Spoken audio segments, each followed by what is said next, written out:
యేసు క్రీస్తు వారి వార్త ప్రతి ఒక్క చెవిన వినబడి ప్రతి ఒక్కరు కూడా ఆయన అంగీకరించినట్లయితే ప్రతి ఒక్కరు కూడా ఇక్కడ చనిపోయిన తర్వాత కూడా దేవాది దేవుని యొక్క రాజ్యంలో మనమందరం కూడా ఉంటామండి. ఈ యొక్క విషయాన్ని మీ అందరికీ తెలియజేయడానికి మేము ఇలా వచ్చాము.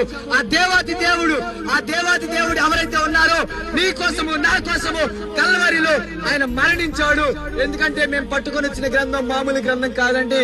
మేము పట్టుకొని వచ్చినటువంటి ఒక బైబిల్ గ్రంథం ఉంది చూశారు. ఈ బైబిల్ గ్రంథం ఉంది చూశారు. ఇది మామూలు వ్యక్తులు రాసింది కాదు. ఆ పరిశుద్ధాత్మ సహాయంతో ప్రతి ఒక్కరూ రాసి నింపి పంపించినటువంటి ఒక హోలీ బైబిల్ ఇది మా చేతిలో ఉంది.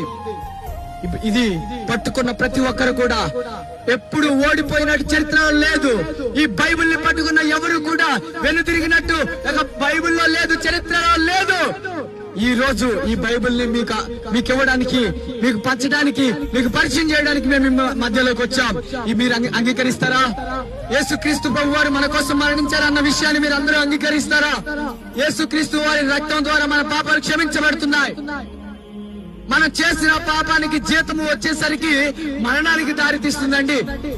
మన మరణానికి దారితీస్తుంది. మరణం తర్వాత మనకు ఉన్నటువంటిది పాపము చేస్తే వచ్చేది నరకం. కానీ యేసుక్రీస్తు వారిని అంగీకరించి బాప్తిస్మం ఎప్పుడైతే తీసుకుంటామో, రక్షణలోకి ఎప్పుడైతే